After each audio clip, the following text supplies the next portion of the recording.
Hello everyone, I'm Miitopia and welcome back to another episode of Unused and Unseen. In today's episode, we'll be covering the action RPG with questionable enemies. How much do I need to embarrass myself on the internet? Who the freak? Oh! Stop! Yo! That is Miitopia. For those of you who don't know what Miitopia is, I'll give a brief explanation. Miitopia is a 2016 role-playing video game by Nintendo, originally released for the Nintendo 3DS in Japan in 2016, and worldwide in 2017, with a remastered version later being released for the Nintendo Switch on May 21st, 2021. The game features customizable Mii characters in a turn-based battle system, and follows the story of a group of heroes battling the Dark Lord, who is stealing the faces of Miitopia's inhabitants. Now with the explanation out of the way, go save some faces as we encounter some unused and unseen content.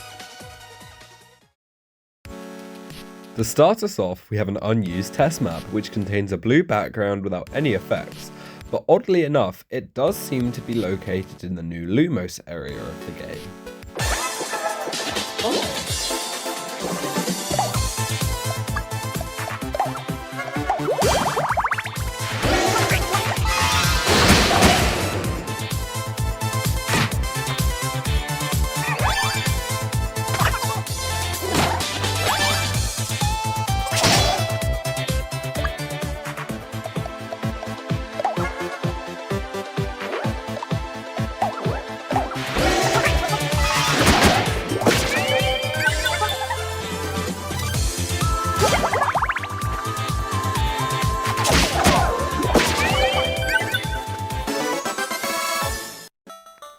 Next up, we have some unused animations for the Dark Lord, the first being named EN Satan B _ Pool DM, and the next one being called EN Satan B _ Power DM.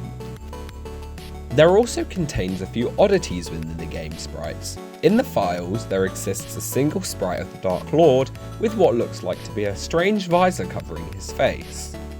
It's unsure as to why this is like this, considering this sprite has no animation following it either.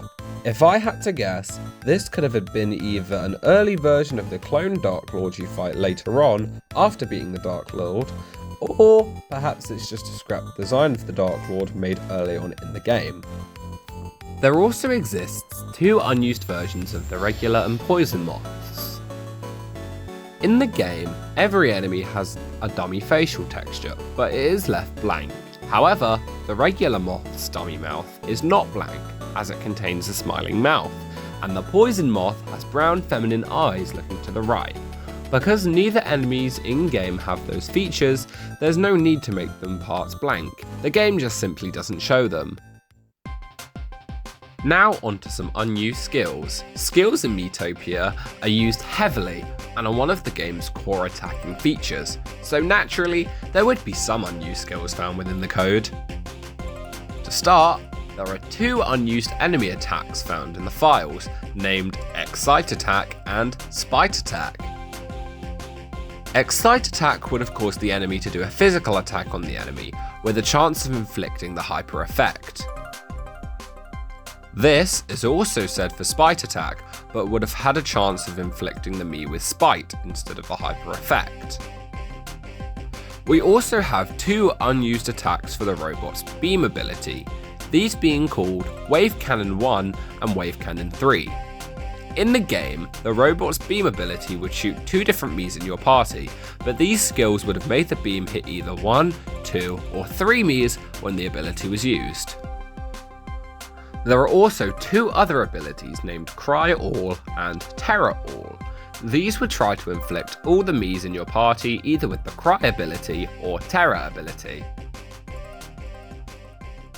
And last but not least is the Magic Spite, which is very similar to the regular Spite Attack ability I talked about earlier.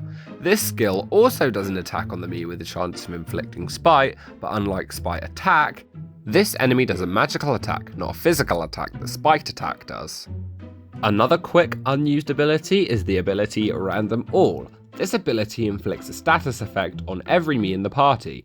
The statuses can either be Nightmare, Old, Hyper, Stone, or Crying. Despite this effect not being used in the 3DS version of Miitopia, it is used in the Switch version of the game with the newly added Boss Snurp that has an attack that calls Random All ability into play.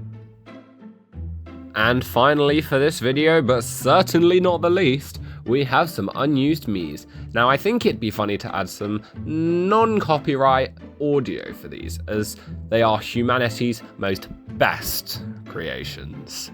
The slender, the fur,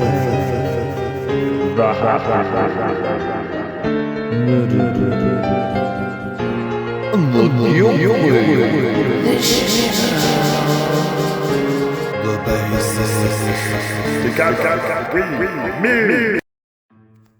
Well, I think that about does it for this episode of Unused and Unseen. I hope you all enjoyed, and as always, a huge thanks to Miss Textures for the thumbnail. They're a brilliant artist, and their Tumblr will be linked in the description below.